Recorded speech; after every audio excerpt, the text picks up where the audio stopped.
Are you really being taught anything by a spiritual teacher?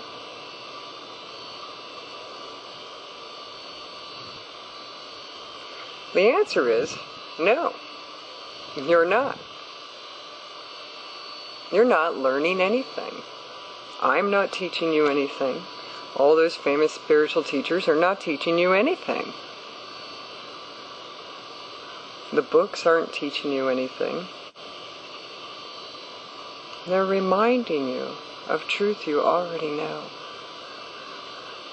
You've probably heard the saying about the finger pointing at the moon. A lot of spiritual teachers use this analogy. And so many focus on the spiritual teacher, or the finger that's pointing at the moon, instead of focusing on the moon, which is what the teacher is pointing to.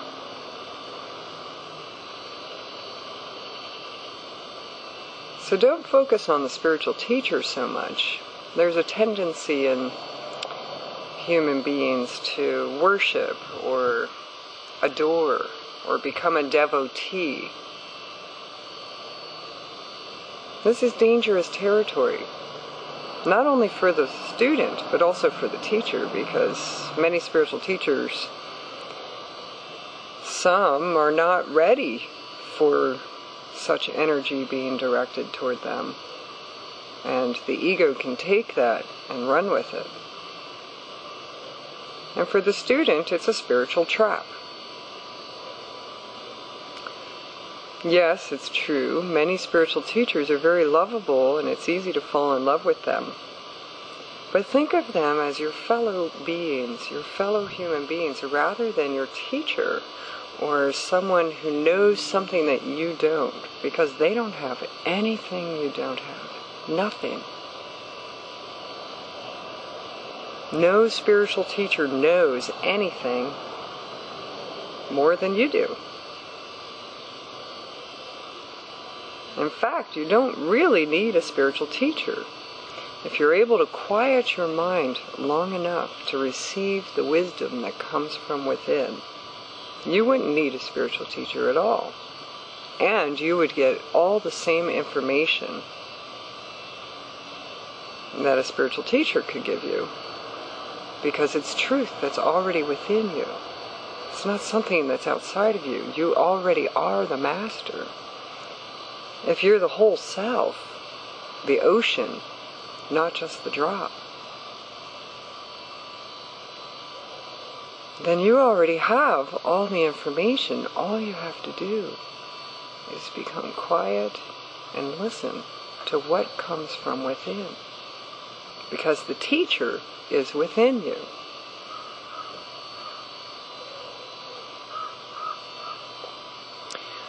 The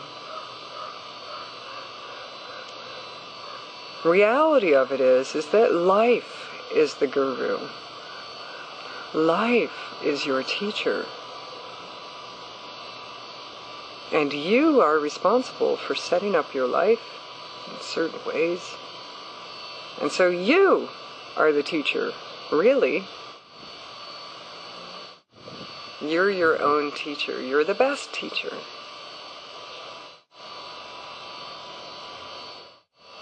Life brings you experiences, brings you certain people, brings you certain information. All of this is like little Buddhas being delivered to you left and right, every day, all the time, to give you the teachings that are necessary for your next step, your next evolutionary awakening.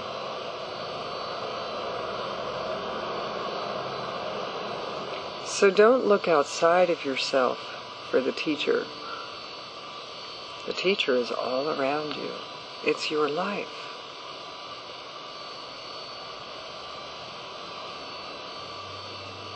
So forget the spiritual teachers. If they bother you or you don't like some, forget them. You don't need them. If you go to hang out with spiritual teachers, yes, this is fun to do. It's nice to be around like-minded people. You go to their workshops, you go to their retreats, you meet wonderful people, you make new friends. Right fellowship, this is a good thing. There's right livelihood, there's right environment, there's, a whole bunch of right things to have in your life.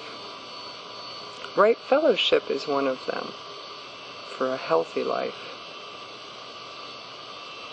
So when you think of your spiritual teacher or someone who you admire a lot or someone who you think has wisdom that you would like to absorb or be reminded of that you already have, think of them rather as your friend, your fellow human being, your equal. Spiritual teacher is just like you. They have nothing that you don't have. And consider it right livelihood rather than going to be devoted to someone or going to sit at the feet of someone. Let that worship energy go. It's one thing to love a spiritual teacher and adore someone just the way you love and adore members of your family or your pets. But don't let it go any further than that. Otherwise you create a state of inequality between yourself and the teacher. And this creates an obstacle for you to enlightenment. Thinking that, oh, well, someone over there is more evolved than I am. And so there's something I have to fix first. There's still something I must do in order to be as evolved and as enlightened as that.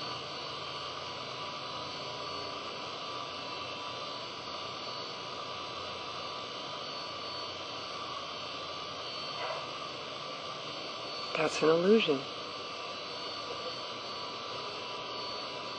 Your spiritual teacher is nothing more than your friend and the finger pointing at the moon,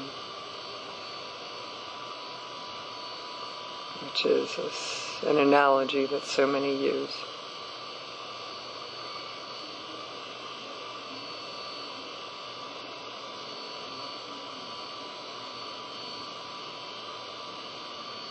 Be your own teacher. Be your own Goeru. Visit many spiritual teachers. Don't just pick one. Visit a few. And make friends with them in your heart. And enjoy the other people who come to their workshops and retreats as your friends and equals also. But really, you are your teacher.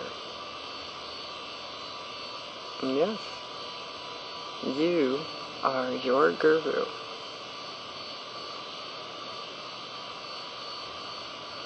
And the life that you set up for yourself are your teachings to yourself.